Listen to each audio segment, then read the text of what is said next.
Department of Employment and Labour will introduce a new digital system with an intention to improve UIF transparency after the temporary employer-employee relief scheme crisis during the COVID-19 pandemic. With the new digitized system, the UIF will finally be able to trace its transactions to prevent a repeat of the disastrous misappropriations of funds during the pandemic. For more on this, we are now joined by UIF Commissioner Teboho Maruping. Mr. Maruping, thank you so much for joining us this afternoon.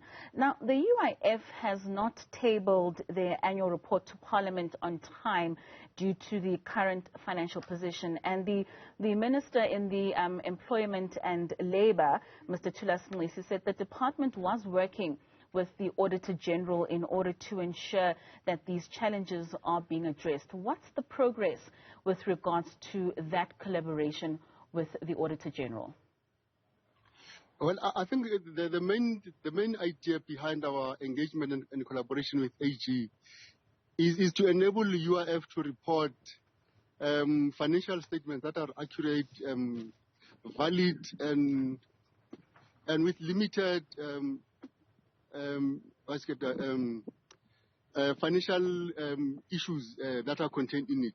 Now, the current challenge that we are trying to try to address now is with respect to COVID TERS payments that were made 2020, 2021, and some of them we are still making in 2022, is an accounting system that is solid.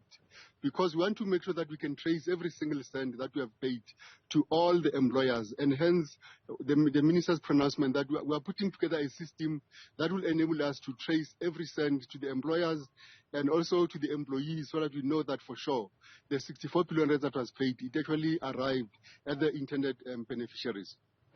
Now, in doing this, Mr. Maruping, the department had enlisted the services of FTMG, which is a service provider that brought in 14 chartered accountants and 6 junior accountants who were assisting with the appropriate accounting treatment with regards to GROP. Can you just talk us through the iTrack technology system that was used in accounting for that 64 billion rands that you make mention of? Yeah. Actually, the iTrack system is intended to help us with tracking all the audit findings. With this iTrack technology, we are able to capture all the findings, and as soon as we have evidence and we have resolved each finding, then we are able to submit all the evidence into the platform, and you are able to track the progress of all the audit findings. Even at the level of a minister, you can even see just what progress are we making as an institution.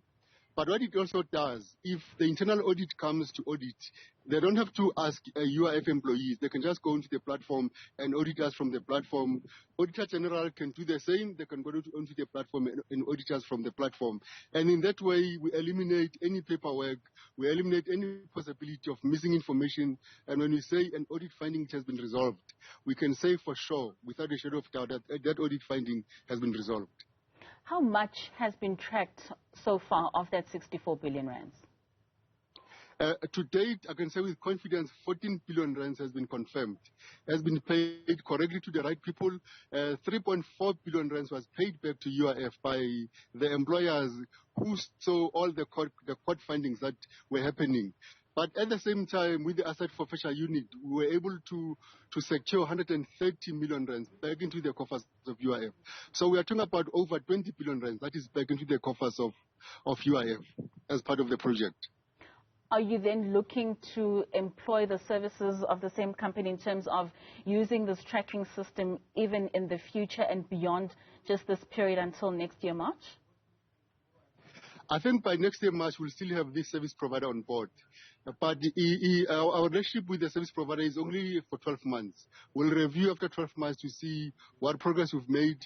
If the progress is good, we may seek an opportunity maybe to extend their contract, or we may seek the services of a different service provider entirely. But what we've picked up, though, is that the services of qualified accountants who have been through financial systems like UIF and understand the GRAP standards, can apply them, can interpret them. We have seen that it's working for us as an institution.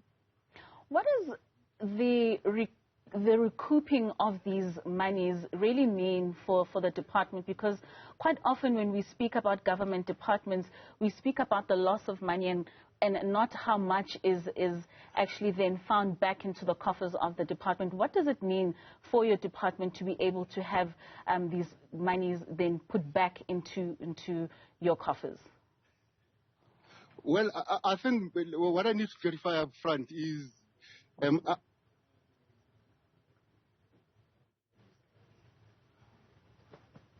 well, it seems as though the internet connection there with Mr. Maruping, we're losing him there, but hopefully we can get him back on the line.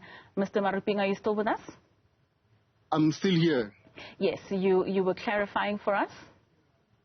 Yes, I was saying earlier I had said 20 billion rands has been recouped. I meant to say 20 billion rands has been confirmed to have been paid correctly to the right people, right. And 44 billion rands has been paid back to UIF. But getting back this money, it just means that our systems of paying and tracking are working, and we are able to track down every single individual. In fact, just so I tell you, we also have one person that has been arrested and will be spending 20 years in prison because of this tracking and trace program that we have in place. And I think for us, as an institution, it augurs well for government, but it also say if government works together, which is what we are doing now with the Hawks, NPA and the Fusion Center, that if we work collaboratively as a government, we can do much more. You certainly can. I mean, there's also 21 other cases related to the UIF TERS that are currently still before the courts. Are you still feeling hopeful with those as well? Actually, I'm excited. The case that we achieved now of the 20 years sentence, I think for us it set the tone. That the cases that are before court, when the judges are sitting, they have a precedent now that given the severity of the case, people may be spending much more time in prison for trying to steal the money of the state. All right, thank you so much. That's UIF Commissioner Mr. Teboho Maruping giving us an account of a new system that has been put in place in order to track funds that were paid, over 64 billion rands in COVID UIF TERS payments that were paid.